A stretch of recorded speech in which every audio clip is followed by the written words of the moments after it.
అంతెందుకు ఇవాళ మీ ముఖంగా చెప్తున్నా, ఇప్పటివరకు చెప్పలే. 2 తెలుగు రాష్ట్రాలలో జరిగినటువంటి ఎన్నికలలో ఒక సీఎం ఓడిపోవడానికి కొన్ని కోట్ల రూపాయలు ఖర్చు చేసి పూజ చేసిర్రు, ఒక సీఎం గెలవడానికి 72 కోట్ల రూపాయలు ఖర్చు చేసి పూజలు చేసిర్రు. ఆంధ్ర రాష్ట్రంలోనో? నేను రాష్ట్రాల గురించి మాట్లాడా, మీకు 2 తెలుగు రాష్ట్రాలని చెప్పిన, మీరే తీసుకోండి. దానివల్ల ఒక సీఎం ఓడిపోయిండు, ఒక సీఎం గెలిచిండు తెలుగు రాష్ట్రాలలో. ఏం హోమం సార్? అంటే ఒక బగాళముఖి పూజలు. అంటే ఖర్చు చూడండి, ఒక సీఎం గెలవడానికి 72 కోట్లు ఖర్చు పెట్టారు, ఒక సీఎం ఓడిపోవడానికి కూడా ఖర్చు పెట్టారు. ఆ ఒక సీఎం ఓడిపోవడానికి అయితే మా కళ్ళ ముందు జరిగింది. మేము అనుకోకుండా ఆ రోజు రాత్రి మేము నా టీం అందరం మేము పూజ చేస్తున్నాము, అనుకోకుండా మా దృష్టిలో ఫోటోలు పడ్డాయి. ఎందుకు పెట్టిరు ఇవి అంటే, మాకున్న అంతా నెట్వర్క్ కదా నాది అక్కడ. సో పెద్ద పూజారిని అడిగితే చెప్పిండు, ఏ కోనే మేర కొనే మాలం ఏ హార్నేకి వెళ్ళి పూజా కర్రే. అట్లనే ఒక సీఎం గెలవడానికి 72 కోట్లు ఖర్చు అయింది. నమ్ముతారా మీరు? 72 కోట్లు. అంటే పూజకు అంత పవర్ ఉంటుంది అంటారు? 72 కోట్లు పెట్టి. ఎస్. ఒక్కొక్కసారి ఏమవుతుంది అంటే, ఉదాహరణ ఇప్పుడు నేను ఒక వ్యక్తి గెలవాలని నేను సపోజ్ 10 లక్షలు పెట్టి పూజ చేసిన, అవతలి వాడు 10 కోట్లు పెట్టి చేసిండు అనుకో, అప్పుడు నేను డ్యామేజ్ అయ్యే అవకాశం కూడా ఉంటుంది. అంటే నేను చేసిన పూజ ఫలించినటువంటి పరిస్థితి కూడా ఉంటుంది. అంటే అది నేను గెస్ చేయలేను కదా, అంత పెద్ద శత్రువులు ఉన్నారు అవతలి వాడికి, నాకేం తెలుసు? తెలియదు కదా. సో ఒక్కొక్కసారి జరుగుతుంది. చాలా ఎగ్జాంపుల్స్ ఉంటాయి. ఇప్పుడు first case in GST Telangana and Andhra Pradesh, arrest అయ్యిండు ఒక అతను నాకు పూజ చెప్పిండు. పూజ చెప్తే నేను దేనికోసం అంటే అరెస్ట్ కాకుండా, అంటే నేను బెయిల్ రావడానికి అరెస్ట్ కాకుండా ఉండడానికి కూడా కారాగార దోష నివారణ పూజలు అని చేస్తాం మేము. చేసినప్పుడు నేను పూజ చేసినాక అతనికి నాకు కొన్ని సిమ్టమ్స్ కనిపించినాయి పూజ చేయగానే, నేను ఎంబడే ఫోన్ చేసి చెప్పిన, ఇది ఫెయిల్ అయింది పూజ, మీరు అరెస్ట్ అవుతారని చెప్పిన. First GST case in Telangana Andhra Pradesh అతను అరెస్ట్ అయ్యాడు, జిఎస్టీ కట్టకపోవడం వల్ల 60 రోజులు జైలు ఉన్నాడు. స్వామి ఇంకొక విషయం చెప్తున్నా, మీరు ఎంబడే ఇంకో ప్రశ్న అడగవచ్చు. జైలుకు పోయిన కవిత కామాఖ్యకు పోయింది, కానీ పూజలు చేసుకోలే. చాలా మంది లిక్కర్ స్కామ్ జరిగిన తర్వాత కవిత జైలుకు పోవడానికి 2 నెలల ముందు కామాఖ్యకు పోయింది, ఎవరో సజెషన్ చేస్తే. కవిత గారు కామాఖ్యకి వెళ్ళింది. నటరాజ శాస్త్రి గారు వీళ్ళ నాన్నగారు సీఎం కేసీఆర్ గారు ఆరోగ్యం బాగాలేనప్పుడు వచ్చి శాలువ సన్మానం చేసేసి వెళ్ళాడు. ఆరోగ్యం తర్వాత కవిత గారితో మాట్లాడారు. మీరు అన్నట్టు కవిత గారు కామాఖ్యకి వెళ్ళింది కానీ ఏం పూజ చేసుకోలే. నేను ఫీల్ అయ్యేది ఏంటంటే, ఇప్పుడు అక్కడికి పోతున్నప్పుడు పూజ జరగాలి కదా. నువ్వు పోయింది దేనికోసము? కారాగార దోషం కోసం పోయినప్పుడు అక్కడ పూజ చేసుకోవాలి. వీళ్ళు ఏం చేస్తున్నారు? పోతున్నారు, అమ్మవారికి చెద్దరు సమర్పిస్తున్నారు, చీర సమర్పిస్తున్నారు, రిటర్న్ వచ్చేస్తున్నారు, కానీ పూజలు చేసుకోవట్లేదు.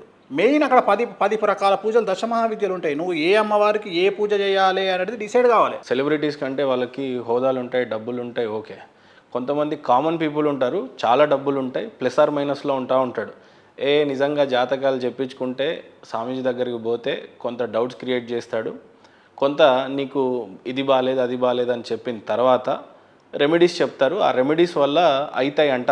అది స్వామీజీ ఆయన బిజినెస్ కోసమే చేసుకుంటున్నాడు అనుకున్నాడు. కానీ పూజలో ఉంటున్న శక్తి గురించి కానీ ఆ అమ్మవారి అనుగ్రహం గురించి మర్చిపోతూ ఉంటారు. ఈ ప్లస్ ఆర్ మైనస్ వాళ్ళ కోసం స్వామీజీగా మీరేం చెప్తారు? Super question. చాలా నాకు ఐఎమ్ వెరీ హ్యాపీ. మీరు అడిగే ప్రశ్నలు ఇంతవరకు ఏ జర్నలిస్ట్ అడగలేదు. సో ఇక్కడ చేయించుకునే యోగ్యత వాళ్ళకు కూడా ఉండాలి. చేయించుకునే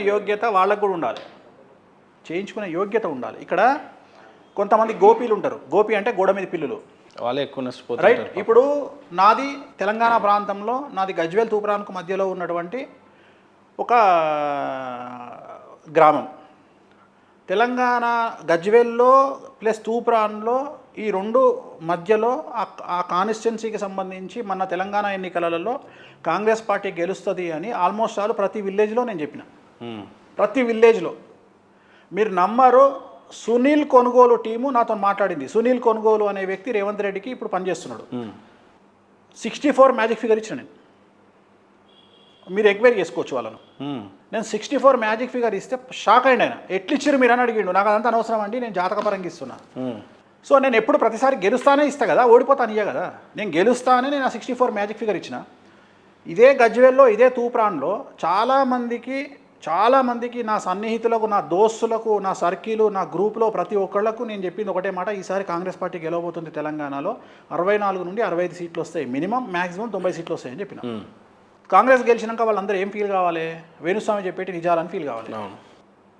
కానీ మీరు నమ్మరు, మళ్ళా they are waiting for Andhra Pradesh elections.